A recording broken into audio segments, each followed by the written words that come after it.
안녕하세요. 저는 지방에서 작은 카페를 운영하는 30대 여성입니다. 얼마 전 오래전 알고 지내던 지인분께서 우연히 제 카페에 방문하셨어요. 제가 겪은 일이 이미 일파만파 소문이 퍼진 터라 제 얼굴을 보며 반가워하기보다는 걱정부터 하시더라고요. 잊기 힘든 일이었지만 잊혀가고 있다고 생각했는데 오래전 지인을 보면 어제 일처럼 떠오르는 그 끔찍한 기억에 여전히 괴롭습니다. 제가 그 이야기를 하자 친구가 그러더라고요. 너가 너무 꽁꽁 싸매고 살아서 그래. 원래 기쁨은 안에서 채우고 슬픔은 밖으로 내보내는 거랬어. 차라리 다 털어놓을 수 있는 대나무 숲 여러 개를 만들어봐. 알게 모르게 소문은 난 일이지만 그 일에 대한 전말을 아는 사람은 부모님이나 친한 친구 둘뿐이에요. 친구는 요즘엔 여러 매체가 발달해서 얼굴을 보이지 않고도 제 얘기를 들어줄 사람이 많다더라고요. 그래서 저는 여러분을 제 대나무 숲이라고 생각하며 제가 겪은 일을 털어내 보려고 합니다. 남편은 회사 상사의 소개로 만난 사람으로 IT 업계에 종사하는 사람이었어요. 2년 연애 끝에 31살의 한 결혼이었죠. 다소 빠르다는 생각이 들긴 했지만 결혼 정년기에는 오래 연애하는 거 아니라는 주변 사람들의 조언에 따라 한 것이었습니다. 그런데 연애와 결혼은 정말 다르더라고요. 2년을 만났으면 그 사람을 충분히 안다고 생각했는데 그게 아니었던 거예요. 저는 남편이 고집이 없는 사람인 줄 알았어요. 연애 때는 갈등이 있을 때마다 결국 제 뜻에 따라주는 일이 많았으니까요. 그런데 결혼하고 난 후에 남편은 제가 알던 그 어떤 사람들보다 고집이 셌습니다. 처음 싸운 건 아이 문제 때문이었어요. 우리 아이 말이야. 빨리 가는 게 어때? 갑자기 그게 무슨 말이야? 그건 이미 얘기 끝난 거 아니야? 우리 2년 뒤에나 갖기로 했잖아. 생각해보니까 2년 뒤면 우리 33인데 좀 늦을 것 같아서. 애 낳으면 34이잖아. 게다가 그때 가서 갖겠다고 마음 먹는다고 바로 생기지 않을 수도 있고. 그것도 틀린 말은 아닌데 나는 당장 내 인생에 결혼이라는 것도 너무 큰 이벤트인데 결혼 생활에 익숙해지기도 전에 아기를 갖는 게 난 좀 부담스러워. 그리고 내가 말했잖아. 지금 내가 회사에서 맡은 일 때문에 적어도 6개월 동안은 갖고 싶어도 엄두가 안 난다고. 이해하는데 결혼했으면 가정이 우선이어야지. 회사 일 때문에 우리 일 뒤로 미루는 건 좀 아니라고 생각해. 그럼 그때 이야기하지. 왜 결혼하고 나서 그런 얘기를 해? 이미 다 끝난 얘기잖아. 창석아, 솔직히 나 좀 불쾌해. 이미 다 잡은 물고기 취급하는 것 같아서. 이 얘기는 그만하자. 그건 제가 고집부린 문제가 아니었어요. 결혼 전 아이 문제, 부부가 될 우리 미래에 대한 충분한 이야기를 거쳐 이미 결정된 일이었거든요. 결혼도 빠르다고 생각했는데 신혼생활을 제대로 즐기지도 못하고 아이부터 갖는 게 싫었고요. 아이가 원하는 시기에 때맞춰 오지 않을 수도 있다는 건 알지만 원하지 않을 때 가져 후회하는 삶보단 낫다고 생각했죠. 그런데 그 뒤로도 남편은 이미 끝난 이야기를 두고 끈질기게 저를 설득하더라고요. 텔레비전을 볼 때도 굳이 아이들이 나오는 방송을 들어 예쁘지 않냐고 물으면서요. 거기다 시어머니를 이용해 듣기 싫은 소리를 하는 것도 모자라 친정 부모님까지 자기 편으로 만든 거예요. 아가, 바쁘니? 네, 어머니, 5분 정도는 괜찮아요. 말씀하세요. 아니, 창석이가 그러는데 너네 애 늦어진다며. 그게 대체 무슨 말이야? 네? 저희가 사정이 있어서 아이를 1, 2년 늦게 가지기로 했는데 그 이야기를 했나 보네요. 아니, 사정이 있으면 얼마나 중요한 사정이라고. 한시라도 빨리 가질 생각을 해야지 2년씩이나 미뤄? 미룰 게 따로 있지. 잔말 말고 올해 안으로 좋은 소식 전해줘라. 어머니, 그건 저희가 상의해서 결정할게요.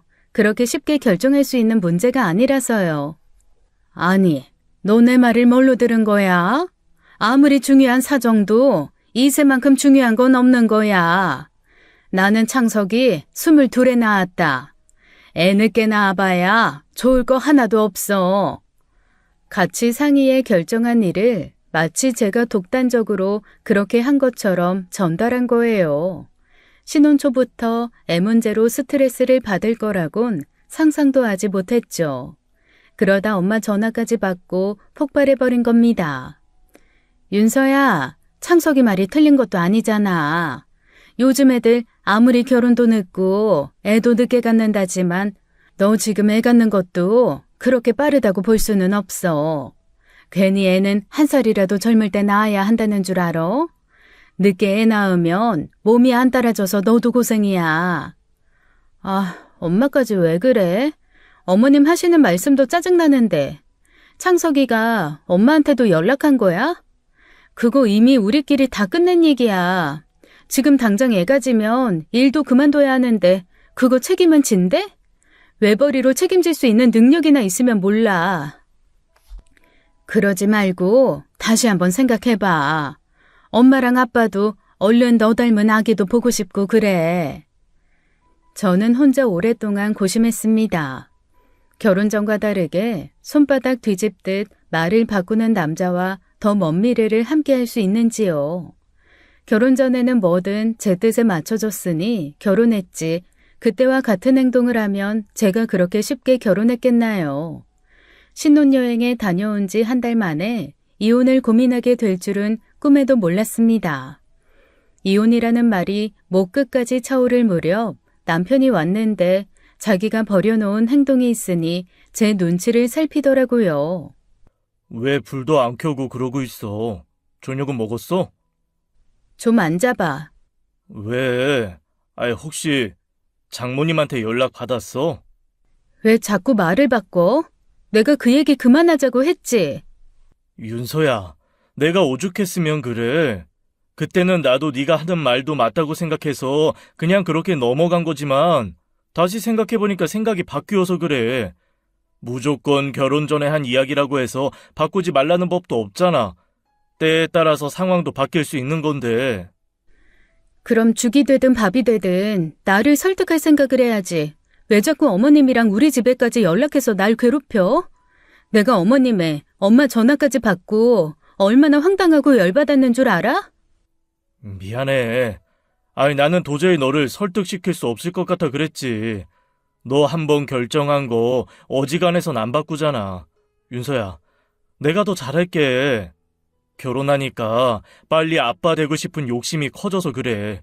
김 팀장님 딸 볼 때마다 나도 저런 딸 하나 있었으면 좋겠다. 얼마나 부러웠는데. 남편은 작전을 바꿔 제 동정심을 살 생각인 것 같았습니다. 결혼 전부터 아이를 엄청 좋아한 사람이었으면 어느 정도 이해는 됐을 거예요. 그런데 결혼 전에는 아이에 그다지 관심도 없고 유행하는 연예인 애들 나오는 프로그램도 본 적이 없는 사람이에요. 지나가는 애를 보고 예쁘다 눈길이라도 한번 줬으면 모를까 그런 적도 없으면서 갑자기 왜 그렇게 애타령을 하나 했죠. 그런데 그 이유가 따로 있었습니다. 하도 이상에 추궁했더니 우물쭈물하다가 그러는 거예요. 그냥 마음이 불안해서 그래. 아이가 없으면 더 쉽게 헤어진다고 하니까. 철민이랑 경원이도 결혼한 지 1년 만에 이혼했잖아. 그러니까 지금 우리도 이혼할까봐 애를 빨리 갖고 싶었다는 거야? 다들 애 있으면 애 키우느라 정신없어 이혼 생각도 못한다고. 참나. 애가 있어도 부부 사이에 문제가 생기면 하는 거지. 무슨 그런 쓸데없는 걱정을 하고 그래? 네가 결혼 전처럼만 하면 이혼할 일 없어.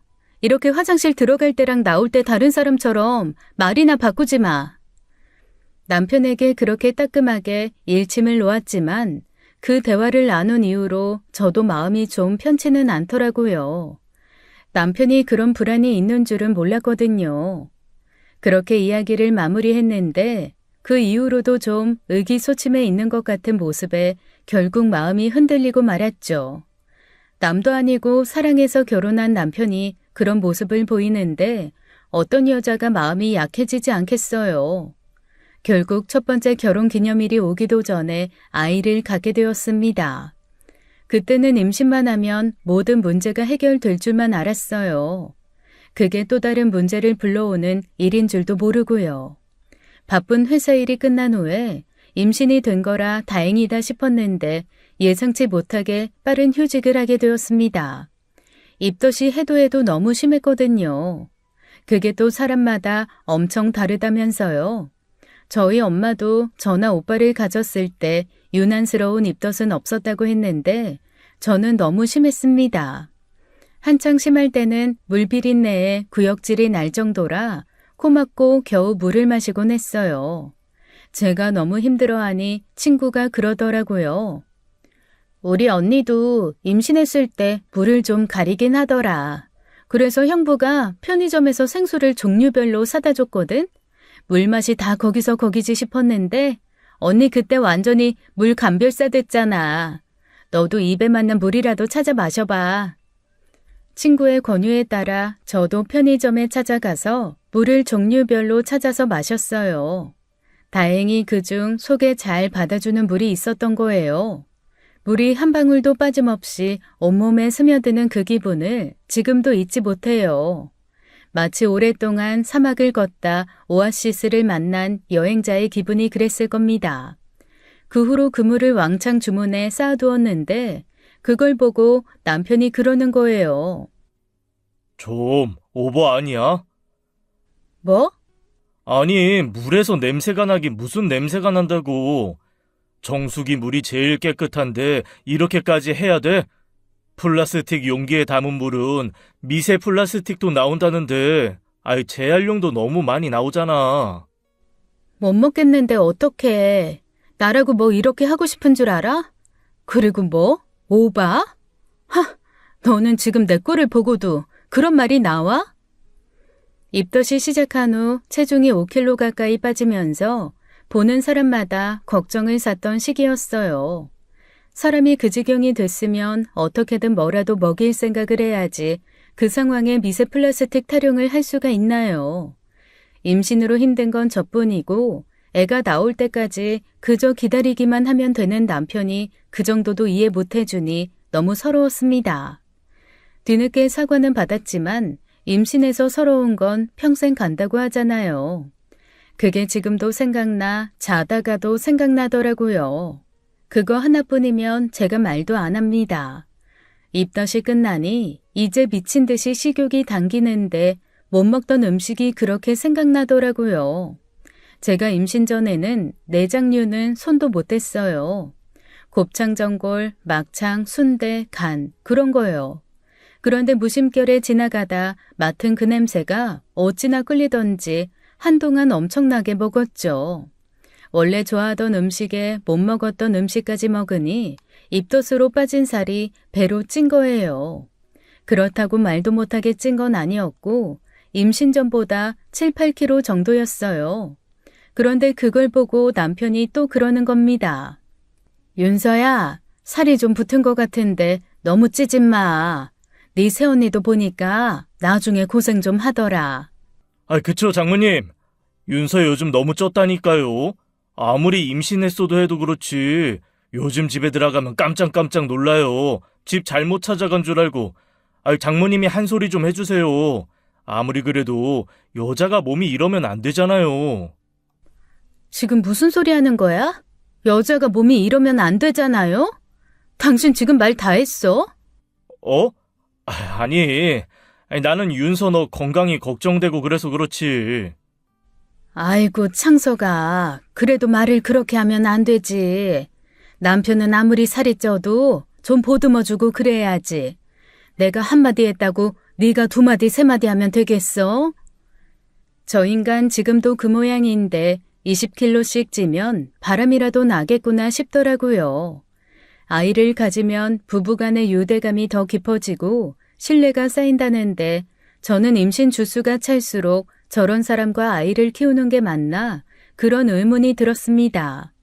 남자는 아빠가 돼야 철이 든다는데 저 사람은 아빠가 된다고 철이 들까 싶고요. 그러다 갈등이 폭발하게 된 계기가 생겼는데 그게 조리원 문제였습니다. 조리원 계약을 하러 갔었는데 남편 표정이 시종일관 뚱하고 별로 안 좋은 거예요. 조리원이 마음에 안 들어 그러나 싶었는데 계약하고 나와서 그러더라고요. 근데 2주에 500만 원 돈은 좀 심하지 않아? 아이, 가봤자 그냥 쉬면서 잠만 자는 거잖아. 아까 뭘 들은 거야? 뭘 잠만 자. 2주 동안 머물면서 아이도 대신 봐주고 산모 쉬게 해주는 거지. 산후조리원이 왜 산후조리원이야? 출산 후에 산모들 회복 돕는 곳인데 마사지에 삼시세끼 밥도 나오고 마음만 같았으면 한 달도 있고 싶다 뭐. 아이, 그래도 그렇지. 500은 좀 너무 비싼데. 뭐 아깝다고? 지금 당신 아이 가진 나한테 그런 말이 나와? 아니야. 저도 2주에 500만 원이라는 돈이 싸다고 생각하진 않아요. 하지만 평생에 애 여럿 낳는 거 아니잖아요. 많이 가봐야 2번일 거고 평생에 걸쳐 쓸 몸이 회복되는데 500이면 노후에 드는 병원비보다 싸게 먹히는 거죠. 경험이 없다 보니 저도 그게 맞나 싶었는데 엄마도 그렇고 새언니도 그렇고 고민하지 말고 충분히 쉬다 오라더라고요. 그런데 남편은 그 뒤로도 은근슬쩍 자꾸 그 조리원 이야기를 꺼내는 겁니다. 아휴, 500이면 여행을 가도 2번은 가고 가전도 바꾸겠는데. 뭐라고 그렇게 궁시렁대는 거야. 윤서야. 내가 진짜 이해를 해보려고 했는데 내 계산으로는 너무 이게 안 맞는 것 같거든? 생각을 해봐. 그 500을 너가 원하는 물건으로 사는 게 어때? 명품 가방? 그거 가지고 싶으면 차라리 그걸 사. 가방은 남아서 두고두고 써먹기라도 하지. 조리원은 2주라는 시간에 써서 사라지는 거잖아. 아무리 생각해도 그건 좀 아닌 것 같은데. 내가 당신이랑 무슨 말을 하겠냐. 계산이 안 되는 것 같으면 차라리 하지 마. 누가 당신 보고 계산해달래? 그냥 하지 말고 그렇구나 하고 잊어버려. 아무리 그래도 우리 공동 생활비에서 나가는 건데 솔직히 그거 엄마한테 부탁하면 기꺼이 해줄걸? 그거 반의 반도 안 되는 돈, 아니 엄마 100만 원만 주면 2주 동안 밥도 차려주고 애도 봐줄 건데 그러지 말고 엄마한테 해달라고 하자. 그리고 남은 돈은 나중에 나 휴가 길게 받아서 제주도 한 달살이 같은 거 가면 좋잖아. 뭐? 어머님한테 산후조리를 받으라고? 말 같지도 않은 소리 하지 마. 안 그래도 몸 불편하고 아파 죽겠는데 어머님 눈치까지 보란 말이야? 어머님이 해주시는 게 어떻게 산후조리야? 당신 나 괴롭히고 싶어서 작정했어? 아니, 밥 해주고 애 봐주면 그게 산후조리지 뭐야. 옆에서 좀 움직이는 거 도와주고 그러면 되는 거 아니야? 당신은 포경수술해서 우리 아빠 병수발 받고 싶어? 뭐? 당연히 싫지. 근데 그거랑 이거는 좀 다르잖아. 다르긴 뭐가 달라. 길 가는 사람 붙잡고 물어봐. 포경수술해서 장인어른한테 병수발 받는 것보다 시어머니한테 산후조리 받는 게 더 싫다는 사람들이 널렸을 테니까. 연애 때는 왜 그게 안 보였는지 모르겠어요. 사람이 이렇게 꽉 막히고 말귀가 안 통하는 사람인지 전혀 몰랐거든요. 저는 그 문제는 절대 타협할 생각이 없었습니다. 세상에 어떤 며느리가 시어머니한테 산후조리를 받고 싶겠어요. 자꾸 그 이야기로 설득하려 들 때마다 도끼 눈을 뜨고 노려보며 입을 다물게 했죠. 그런데 출산일이 임박할 무렵 조리원 입소 문제로 문의 전화를 했는데 뜻밖의 이야기를 하는 게 아니겠어요? 이윤서 님이요? 저희한테 예약된 건이 없는데요. 네? 그럴 리가 없는데요. 임윤서예요. 4달 전쯤에 계약했었는데. 잠시만요. 계약하셨다가 바로 환불 처리되셨네요. 네? 환불이요? 그럴 리가 없는데. 환불한 적 없어요. 남편분이 오셔서 계약 취소하시고 환불하신 것 같네요. 뭐라고요? 저는 너무 황당하고 기가 막혀서 말이 안 나왔습니다. 세상에 어떤 남편이 아내 몰래 아내 산후조리원 계약을 취소하나요? 저는 그 사실을 알자마자 짐을 싸들고 바로 택시 타고 3시간 거리에 친정으로 와버렸습니다. 택시 타고 오는 내내 왜 내가 이런 대접을 받고 살아야 하나 싶어 눈물을 펑펑 쏟았어요. 퉁퉁 부은 눈으로 와서 엄마를 찾으니 친정에서도 얼마나 놀랐겠어요. 윤서야, 무슨 일이야? 엄마, 나 이혼하고 싶어. 이혼할래. 엄마를 보자마자 눈물을 또 한바탕 쏟아냈고 조리원을 취소했다는 말에 부모님도 분노하셨어요. 연락을 받은 남편은 늦은 밤 죄인처럼 친정까지 달려왔죠. 서서방, 너 정신이 있어 없어? 다른 것도 아니고 어떻게 애 조리원을 취소를 해? 죄송합니다. 그 돈이 아까웠어? 10달 동안 자네 애 품어서 낳아주는 윤서한테 쓰는 돈이 그렇게 아까웠어? 그게 아니라요. 그 돈이면 더 유용하게 쓸 수 있을 것 같은데 자꾸 윤서가 고집을 피우니까 고집은 네가 피우고 있는 거지. 이 몹쓸 놈 같으니라고. 더 이야기할 필요도 없어. 갈라서. 장인어른, 그게 무슨 말씀이세요? 갈라서라니요. 아빠 붙들고 말해도 소용없어. 내가 그러겠다고 한 거니까. 나 당신이랑 못 살겠어. 당신 같은 사람이랑은 도저히 미래가 그려지지도 않아. 윤서야, 미안해. 내가 잘못했어. 그래, 조리원 다시 등록하자. 내가 지금이라도 가서. 소용없어. 어차피 거기 예약제라 미리 계약 안 하면 당장 들어가기도 힘들어. 그리고 된다고 해도 이미 엎질러진 물이야. 완전히 삼진 아웃이라고. 저는 정말 이혼할 생각이었습니다. 결혼 초부터 불거진 일이 결국 그렇게 되더라고요. 남편은 그렇게 밤새도록 저희 부모님과 저에게 빌고 또 빌었지만 저는 문을 닫고 배웅도 해주지 않았어요. 저는 급하게 친정 근처의 병원을 알아보고 출산하게 되었죠. 그래도 남편이라고 엄마가 진통 시작됐다고 연락하니 달려오긴 했더라고요. 부부 일은 별개고 애아빠 역할은 해야 하지 않겠냐며 불러서 탯줄도 잘랐죠. 문제는 산후조리였어요. 부모님이 사시는 곳에는 조리원이 하나뿐이었는데 제가 출산했을 때 자리가 없었거든요. 처음부터 친정이라는 선택지를 두지 않았던 이유는 엄마 건강 문제 때문이었습니다. 나이 들면서 무릎, 허리, 손목, 어디 성한 데가 있나 싶을 정도로 관절염을 달고 사신 분이었어요. 그런 분한테 어떻게 산후조리를 맡기나요?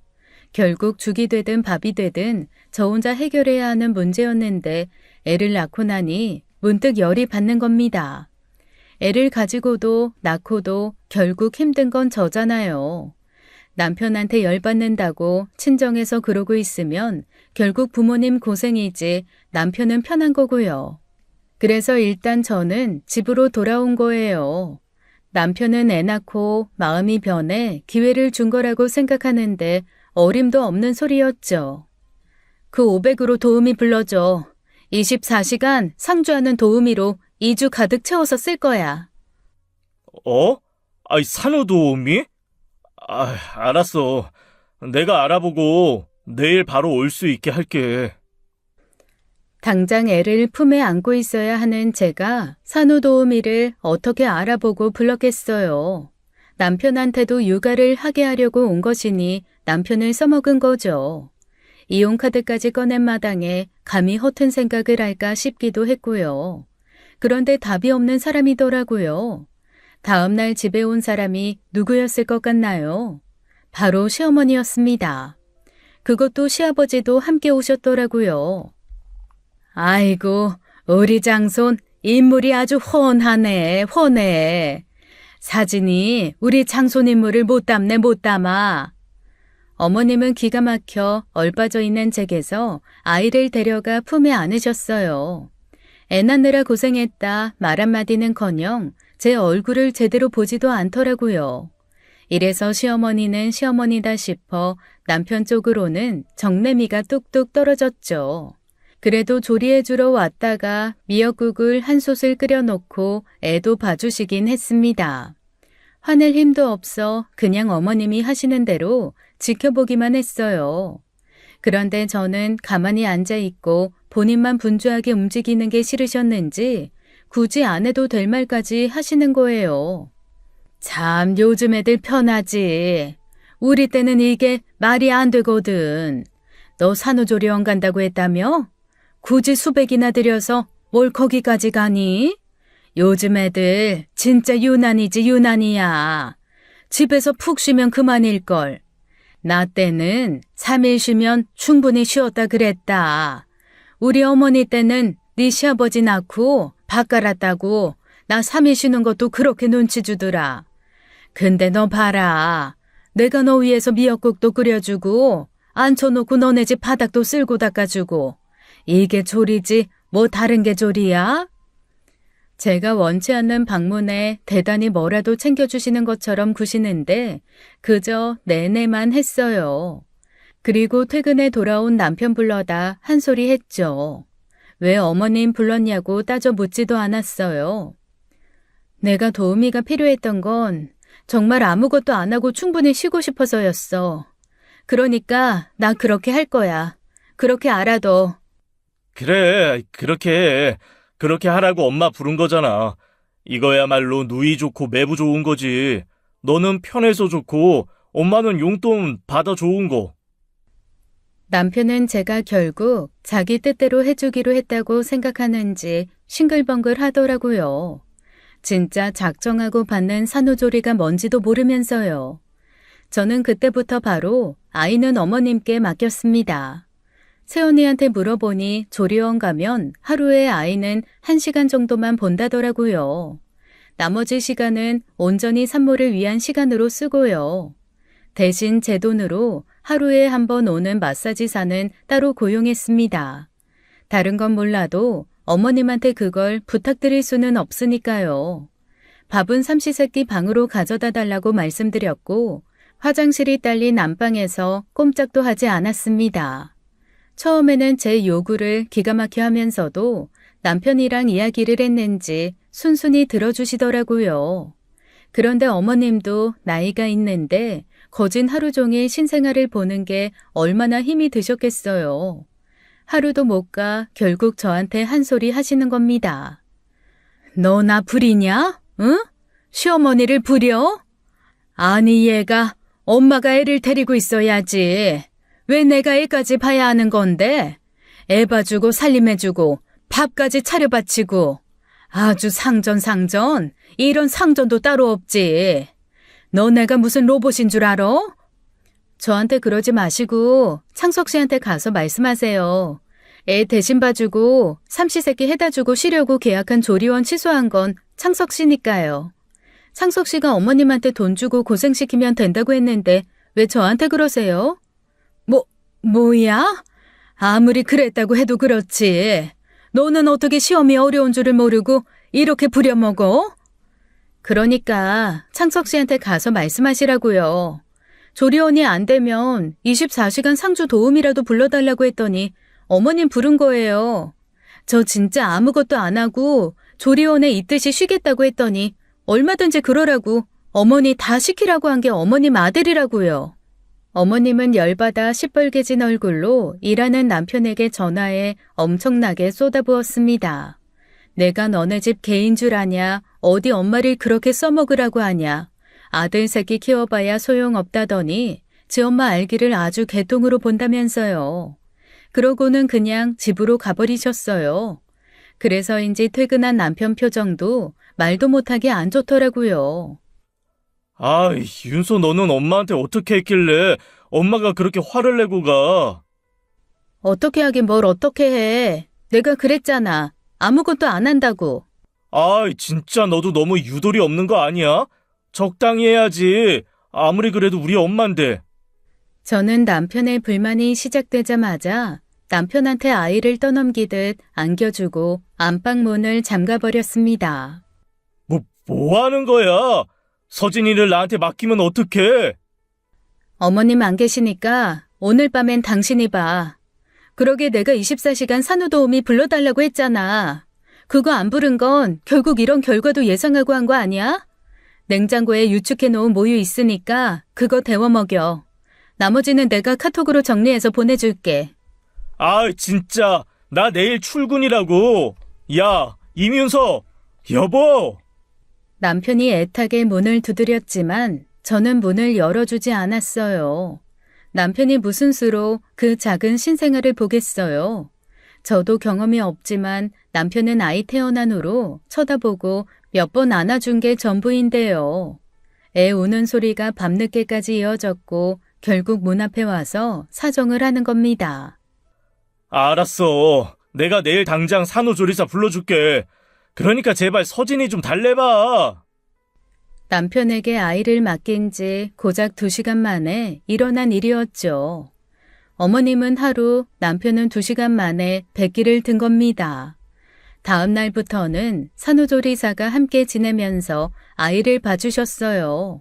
숙련된 분께 아이를 돌보는 방법을 배우며 마음 놓고 쉴 수 있었죠. 그렇게 2주간의 산후조리가 끝난 후 본격적인 육아전쟁이 시작되었습니다. 남편은 아이 보는 걸 너무 힘들어했어요. 그래도 제가 출근하는 사람 배려한다고 새벽엔 제가 붙어 있는데 퇴근 후 2-3시간 보는 것도 힘들어하는 거예요. 당신 진짜 너무 배려가 없는 거 아니야? 나 출근하는 사람이잖아. 근데 퇴근한 사람한테 애를 맡기면 나는 대체 언제 쉬라는 거야? 내가 묻고 싶네. 그럼 나는 언제 쉬어? 너는 당신이 그 힘들다는 2-3시간이 나는 하루 종일 계속되는데 언제 쉬냐고. 당신이 봐주는 그 2-3시간이 내가 겨우 쉬는 시간이야. 그건 알아? 아니, 그래도 낮에는 잠도 잘 거고. 주말에 봤으니까 알 거 아니야. 애한테 밤낮 없다는 거. 당신 일한다고 새벽엔 잠 푹 자게 내가 잠도 제대로 못 자고 봐주는 거, 그게 배려야. 남편은 꿀먹은 벙어리가 되었습니다. 자기도 양심이 있으면 할 말이 없어야죠. 그런데 그 뒤로부터 퇴근 시간이 점점 늦어지는 거예요. 야근이 없는 회사인데 일이 늦어졌다, 회식이 있었다는 핑계를 대면서요. 저는 남편을 이해하거나 봐주고 있던 게 아니었습니다. 몸이 제대로 풀리면 남편을 상대로 이혼을 요구하고 그도 안 되면 소송도 할 생각이었거든요. 그래서 두고 본 거예요. 어디까지 하나 지켜보면서 하나하나 차곡차곡 증거를 모은 것이었죠. 그런데 제가 가만히 있으니 기어이 선을 넘더라고요. 갑자기 5일간의 출장을 간다고 하는 겁니다. 출장? 엊그제 애 낳은 거 아실 거 아니야. 근데 갑자기 무슨 출장? 아, 이번에 부장님이 바뀌었는데 그런 아량이 없는 분이셔. 나도 진짜 안 된다고. 나 없으면 와이프 혼자 애 봐야 한다고 빼달라고 했는데 아휴, 어쩌지? 일을 그만둘 수도 없고. 갔다 와. 뭐 어쩌겠어. 일인데. 굳이 더는 말을 섞고 싶지도 않아 그렇게 이야기했더니 입이 귀에 걸리더라고요. 저도 생각이 다 있었습니다. 남편이 떠나던 날 바로 회사 동료 와이프한테 연락해 물었어요. 이번에 일본으로 4박 5일간 출장이 있다는데 사실이냐고요. 여자들끼리는 통하는 게 있잖아요. 은근슬쩍 떠보며 물었더니 남편 부서에 출장이 없다는 겁니다. 게다가 아이를 낳은 지 얼마 안 된 사람은 집을 비워야 하는 일에서는 배제시켜 준다면서요. 그럼 그렇지 싶어 별로 놀랍지도 않았어요. 그런데 그때 남편 노트북에서 소리가 나는 겁니다. 오전에 업무 하나 처리하고 간다더니 노트북을 열어놓고 그대로 갔더라고요. 노트북에 연결된 카카오톡을 그대로 두고요. 공교롭게도 저는 남편의 카카오톡 대화를 읽게 되었어요. 자주 연락하고 어울리는 대학 동기 무리가 있는데 그 사람들이랑 나눈 대화가 정말 가관이더라고요. 야, 씨발, 너네는 결혼하지 마라. 진짜 임신한 유세, 애 낳은 유세가 장난 아니야. 진짜 애 새끼 우는 것 때문에 돌아버리겠다. 왜 낳자고 했지? 과거의 나를 죽이고 싶다 진짜. 여자들은 왜 저렇게 바라는 게 많냐? 니네는 형님 말 들어라. 돈이나 많이 벌어서 여자 사는 재미로 살지 결혼은 절대 하지 마. 판도라의 상자를 연 것은 신이 저를 도운 거라고 생각합니다. 서로 프라이버시를 중요하게 생각했던 부부였던지라 핸드폰은 서로 믿음으로 건드리지 않기로 했었거든요. 만약 남편과 문제가 없었더라면 그날 노트북이 열려 있었어도 저는 남편 대화 내역을 보지도 않았을 거예요. 이미 남편을 향해 차갑게 식어버린 마음이라 그다지 분노도 일지 않았습니다. 그리고 그 여행으로 저는 결정적으로 이혼할 수 있는 찬스를 갖게 되었어요. 그 여행을 함께 간 무리들이 여자와 하룻밤을 보낸 정황이 포착되었거든요. 온갖 저급한 단어로 여자를 사서 보낸 지난밤의 이야기를 영웅담처럼 쏟아내는 그들 대화에 질려버렸습니다. 저는 남편이 돌아오기 전에 제 모든 짐을 싸서 친정으로 보내고 아이를 데리고 나와버렸어요. 집에 돌아온 남편에게서 급하게 전화가 왔지만 받지 않았습니다. 제가 테이블 위에 남편이 두고 간 노트북을 그대로 열어두었으니 제가 왜 나간지 다 알았을 거예요. 그러자 남편은 그 길로 바로 친정까지 달려오더라고요. 빨리 말해, 서진이께. 미안, 내가 잘못했어. 남편은 그 자리에서 무릎을 꿇었습니다. 대단하지도 않은 무릎을 꿇고 대단한 행동이라도 한 것처럼 앉아있는 모양새가 그냥 우습더라고요. 사과하란 소리 안 했는데 사과 받을 생각도 없고. 나도 모르게 스트레스가 쌓여서 그랬어. 여자랑 놀 생각은 없었는데 종식이 그 자식이 자꾸 바람을 넣는 바람에. 근데 그거 그냥 하룻밤 논 거야. 바람이 아니라 그냥 놀이 같은 거라고. 웃기네. 내가 그렇게 놀다 왔으면 놀이라고 생각 안 할 거면서. 됐고, 나 관심 없어. 당신이 일본까지 가서 논 여자가 레이나 짱인지 호시노 짱인지 그딴 거 상관없어. 화난 것도 아니고 슬픈 것도 아니니까. 괜한 짓 하지 말고 돌아가.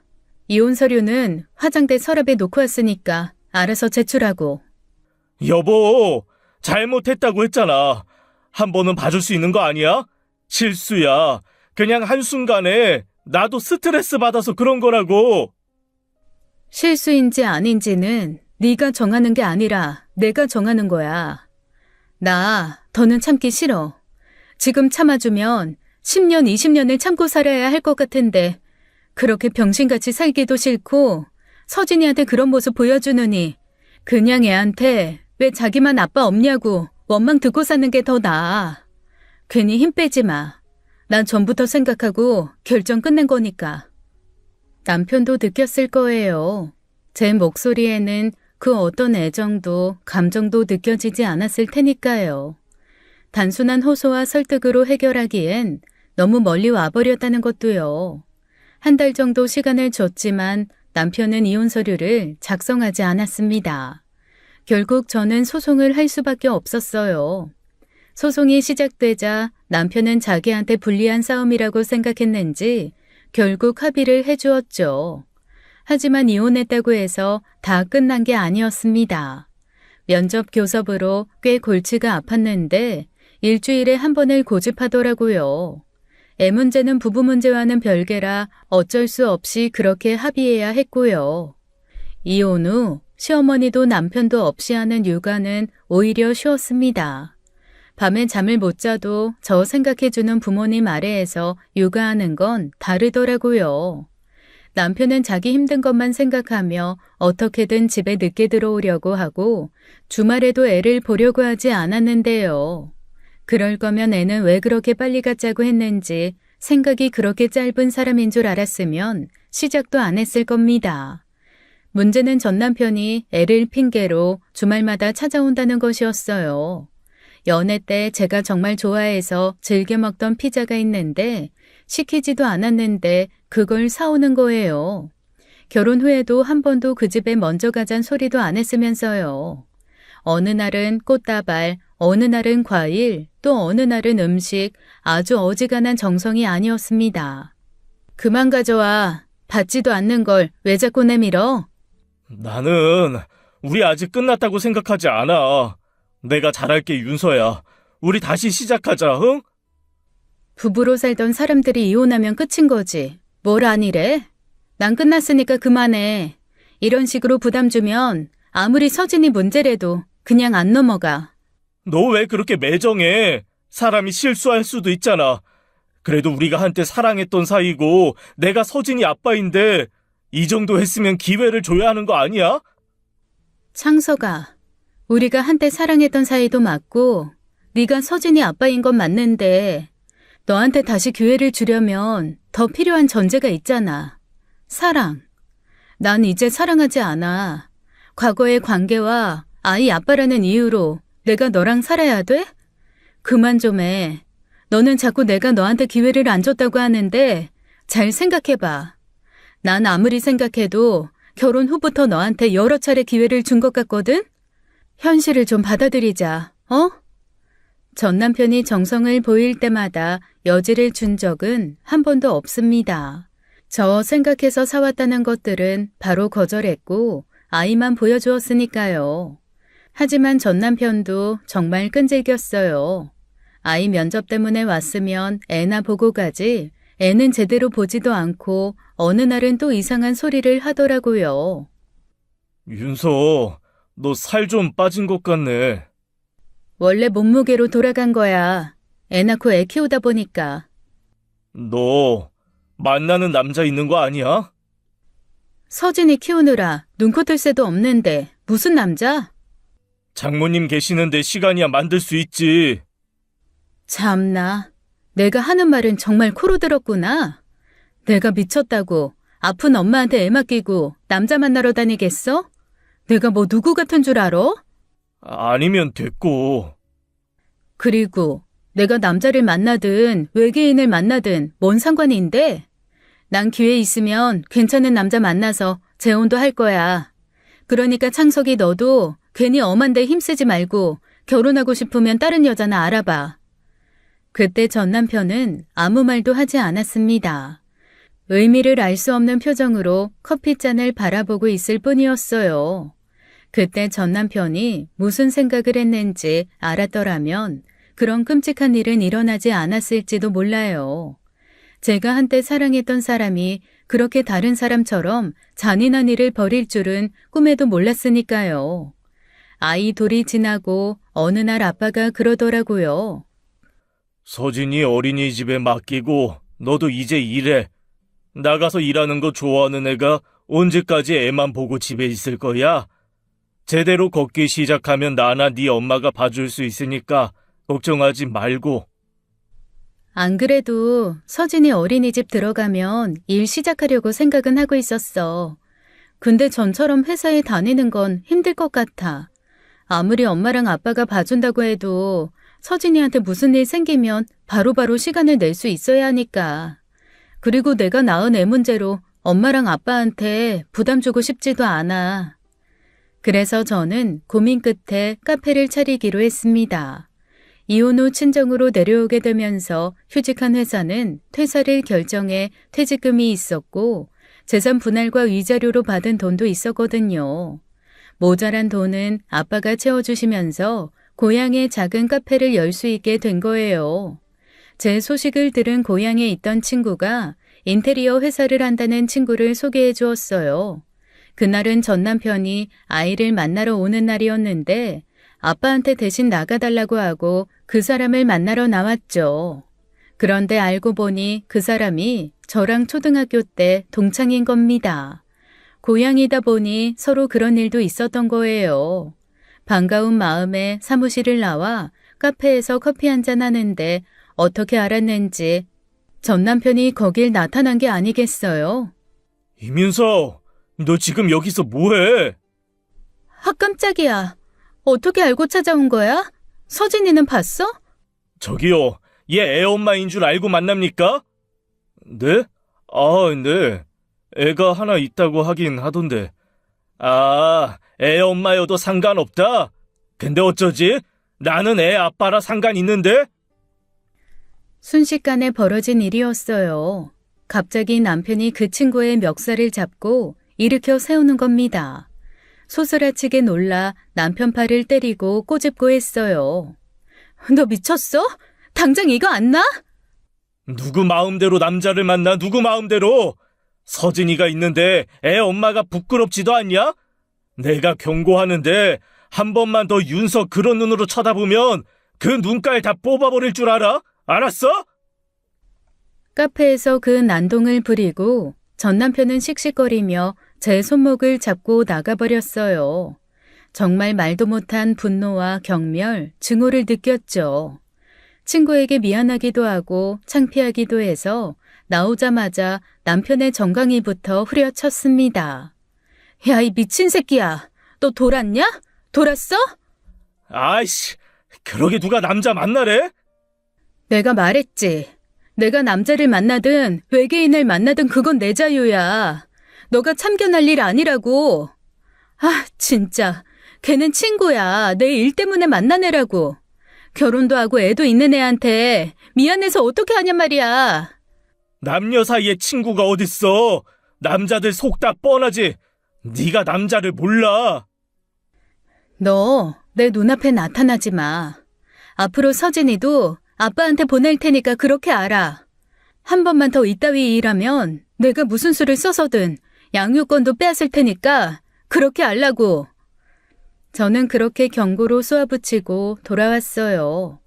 친구에게 연락해 미안하다, 거의 석고대죄라도 할 것처럼 사과해야 했죠. 다행히 친구는 제 사정을 듣고 이해해 주었고 나중엔 사무실에서나 보자고 하더라고요. 참, 아무리 사람 앞날은 모른다지만 저같이 똥을 밟은 경우가 많을까요? 사랑했던 사람이 제 인생의 가장 큰 회방꾼이 되었으니까요. 그 뒤로 면접 교섭은 아빠한테만 맡겨두고 창업 준비에 열을 올렸습니다. 그러던 어느 날이었어요. 그날은 부동산에 갔다 오는 날이었어요. 그런데 누군가 뒤에서 나타나 제 목을 졸랐고 그 뒤로 정신을 잃어버렸습니다. 눈을 떴더니 제가 한때 사용했던 안방으로 저는 팔다리가 묶이고 입에 테이프가 붙여진 채 누워 있었어요. 그리고 눈앞에 전 남편이 있다는 사실에 분노했죠. 그러게 말 좀 듣지, 윤서야. 왜 사람 말을 자꾸 안 들어? 전 남편은 의자를 끌고 와 침대에 누워있는 저와 눈높이를 맞추며 말했습니다. 사람이 눈빛 하나로 완전히 다른 사람처럼 느껴진다는 거 아시나요? 저는 그때 정말 전 남편이 너무 두려웠습니다. 제가 알던 사람이 아니라 완전히 낯선 사람 같았거든요. 나는 이렇게 눈물겨운 노력을 하는데 너는 왜 노력을 안 해? 어? 이거 너무 불공평하잖아. 서진이 생각해서라도 노력할 생각을 해야지. 왜 네 생각만 해? 너 너무 이기적이라는 생각 안 들어? 그러면서 불쾌하게 제 뺨을 쓰다듬기 시작했어요. 그리고는 끔찍한 일이 벌어졌죠. 원치 않는 관계를 가지고 거칠게 반항하면 폭력을 썼습니다. 회사도 가지 않고 손발을 묶어놓고 종일 지켜보면서요. 화장실도 자기가 데려가고 볼일을 볼 때에도 바로 코앞에서 지켜보더라고요. 어쩔 수 없이 먹이긴 해야 하니 한 번씩 입에 테이프를 풀어줬는데 그때마다 사정했습니다. 하루 이틀이야 분노지 그게 계속되니 정말 이러다 죽을지도 모른다는 불안감에 너무 공포스러웠죠. 창석아, 그만해. 너 이거 진짜 잘못된 거 알잖아. 그딴 건 상관없어. 입 다물고 먹기나 해. 제발 나 좀 풀어줘. 어차피 지금 부모님이 실종 신고도 했을 거고 그렇게 되면 잡히는 건 시간 문제야. 지금 풀어주면 없던 일로 할게. 제발, 어? 너는 나 아니면 안 돼. 그 어떤 남자랑도 함께 할 수 없다고. 너는 내 거야, 알아? 너는 내 거라고! 정말 끔찍한 시간이었습니다. 지금도 그때 있었던 일 일부는 테이프가 잘린 듯 백지로 남아있어요. 시간이 얼마나 흘렀는지 가늠도 할 수 없고 하루하루 그저 죽을 날만 받아놓은 개가 된 것 같았죠. 일부러 힘을 빼려고 그랬는지 음식도 딱 죽지 않을 만큼만 줘서 힘이 하나도 없었습니다. 그러게 왜 사람한테 기회를 안 줘? 네가 나쁜 거야, 윤서야. 나는 평생 이렇게 살아도 상관없어. 회사도 안 가도 되고 그냥 너 데리고 평생 이렇게 살 거야. 우리 평생 이렇게 살자. 알았지? 전 남편은 그냥 미쳐 있었습니다. 정상이라고 볼 수가 없었어요. 그러던 어느 날 죽을 날만 받은 사람처럼 침대 위에 널브러져 있는데 초인종 소리가 들리더라고요. 그런데 남편이 안방으로 들어와 그러는 겁니다. 허튼 수작 부리기만 해. 나는 너랑 이 세상 끝낼 준비 되어 있으니까. 남편은 저를 일부러 안방 화장실에 넣어놓고 나갔습니다. 밖에서 누가 찾아온 건지 아무것도 들리지 않았어요. 죽기 살기로 마지막 기회라는 생각에 안방 화장실 문을 발로 퍽퍽 찼는데 문을 연 건 경찰이나 부모님이 아닌 전 남편이었죠. 내가 허튼 수작 부리지 말라고 했지? 너 때문에 곤란해질 뻔했잖아. 다시 남편의 무자비한 폭력이 시작됐고 저는 속수무책으로 당할 수밖에 없었습니다. 그날 찾아온 건 경찰이었어요. 부모님의 실종 신고를 받고 가장 의심되는 남편을 찾아왔던 것이죠. 그렇다고 집을 수색할 권한은 없다 보니 그냥 신문조로 물어보고 간 모양입니다. 다행인 건 안방에서 나는 소리로 뭔가 문제가 있다는 걸 경찰들이 기민하게 눈치챈 거예요. 그 뒤로 다시 경찰이 찾아왔고 남편은 급하게 나가야 했죠. 저는 그 기회를 놓치지 않았습니다. 사람이 위기에서 기회를 얻게 되면 어마어마한 힘이 생긴다잖아요. 손발이 묶인 상황에서 균형을 잡고 일어나 화장실 문을 열고 나가 안방 문을 잠가버렸습니다. 나가기보다는 그 사람이 안방으로 들어오지 못하는 쪽을 선택한 거예요. 섣불리 나갔다가 정신 나간 그 사람이 무슨 짓을 할지 몰라서요. 안방 문에는 특수 잠금 장치가 있었습니다. 전에 살던 분께서 안방에 설치한 것으로 안에서 잠그면 안에서 문을 부숴야지만 열 수 있었거든요. 저는 그 상태에서 안방 문을 세차게 걷어찼습니다. 입이 막혀 있어 제대로 소리는 안 냈지만 있는 힘껏 비명을 내지르면서요. 임윤서 씨, 거기 임윤서 씨 맞습니까? 아이 진짜 아니라니까 그러네. 이거 주거 침입죄야. 경찰들이 공권력을 함부로 써도 돼? 저는 온몸을 다해 문을 두드리며 제발 나 좀 알아달라고 꺼내달라고 처절하게 움직였죠. 밖에서는 몸싸움을 하는지 소란한 소리가 들렸고 머지않아 더 많은 사람이 몰리는 소리가 들렸죠. 문 앞까지 경찰 목소리가 닿고 나서야 이제 살았구나 싶은 안도감에 눈물을 펑펑 쏟았어요. 이내 119 구조대가 문을 부쉈고 저는 반죽음 상태로 발견될 수 있었습니다. 그 길로 바로 병원에 실려갔고 엄마의 비명과 울음소리에 정신을 놓았습니다. 엄마가 그러더라고요. 이미 죽어서 나온 줄 알았다고요. 재판장에 선 전 남편은 이혼으로 인한 우울증으로 우발적인 범행이라고 주장했습니다. 원치 않는 이혼을 하게 됐고 아내와 자식을 영영 잃은 것 같은 상황에서 벌인 일이라고요. 세상 불쌍한 표정으로 눈물을 쥐어짜고 어떻게든 형을 줄여보려고 안간힘을 쓰는데 소름이 끼쳤어요. 그런 쓰레기한테도 변호사가 붙더라고요. 다행히 제 병원 진단서와 증언, 이전 이혼에 대한 본인 책임이 인정되어 남편은 징역 7년을 받았어요. 짧다면 짧고 길다면 긴 시간이지만 피해자인 저에게는 그마저도 너무 짧은 시간이긴 했죠. 판결이 내려진 후 전 남편을 상대로 친권을 빼앗는 소송까지 끝마쳤습니다. 지금 전 남편은 감옥에 있어요. 언젠간 나오겠지만 다시 만나는 일이 없도록 결국 친정에 이사해야 했죠. 이모가 살고 있는 지역으로 한 번도 살아본 적 없는 곳인데 부모님은 저를 위해 선뜻 그렇게 해주셨어요. 엄마, 미안해. 괜히 나 때문에. 그런 얘기 하는 거 아니야. 살아서 돌아왔으니 됐어. 그거 말고는 아무것도 중요한 거 없으니까 넌 아무 생각도 하지 마. 그 일은 저에게도 제 부모님에게도 정말 끔찍한 트라우마로 남았습니다. 제가 일 때문에 조금만 늦어도 전화기에 불이 날 정도예요. 아이가 어려서 아무것도 몰랐다는 게 천만다행이었죠. 다행히 저는 회복 후 그곳에 원하던 카페를 차릴 수 있었습니다. 작은 카페지만 찾아주는 단골 손님들이 많아 직원 하나를 두고 운영하고 있어요.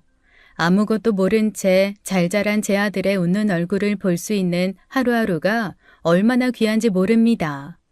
남편과 비슷한 체격의 남자만 봐도 흠칫 놀라며 가슴을 쓸어내리는 제가 재혼을 할 수 있을지는 모르겠어요. 아빠는 앞으로 재혼 같은 거 할 필요 없으니 영원히 넷이 함께 살자고 그러더라고요. 한때 저 스스로를 원망한 적도 있습니다. 어쩌다 그런 사람을 만나서 어쩌다 그런 남자랑 결혼해서 하면서요. 그렇게 후회를 꼬리에 꼬리를 물고 하다 보면 어쩌다 내가 태어나서까지 가게 되는 거예요. 그건 부모님께도 너무 죄송한 일이고 저한테도 안 좋은 일이잖아요. 한 번씩 우울감이 깊은 수렁으로 빠져들 때마다 이건 아니다 싶어 심리치료도 받았습니다. 그래서 지금도 우울증 약을 복용하고 있는데 전보다는 훨씬 나아졌어요. 그 일이 생각나지 않을 때도 있고 우울하지 않는 날이 더 많지만 제 마음의 병은 아마 전 남편의 수감 생활보다 길지도 몰라요. 그때 오랜 지인의 방문 후 이 상태로 내가 행복하게 살 수 있을까 그런 좌절에 빠져 있을 때였습니다. 어린이집에 다녀온 아들이 제게 유치원에서 접은 네잎클로버 색종이를 주는 거예요. 엄마, 이거 봐봐. 엄마 선물. 어머나, 이게 뭐야? 엄마한테 네잎클로버 주는 거야? 선생님이 그러는데 네잎클로버를 가지면 행운이 온대. 엄마한테 내가 매일매일 행운을 접어줄 거야. 환하게 웃으며 제게 초록색 종이 네잎클로버를 전하는 아들을 보자 그 불안이 눈 녹듯 사라지더라고요. 저한테는 눈에 넣어도 아프지 않을 자식이 있는 거잖아요. 의사 선생님도 먼 과거의 불행을 놓고 현재 제 곁에 있는 행복에 눈을 맞추는 연습이 필요하다고 하셨어요. 생각보다 어려운 일이지만 아들을 위해 그리고 저를 위해 노력해 살아보려고 합니다. 쉽지 않겠지만 불가능한 일은 아니니까요.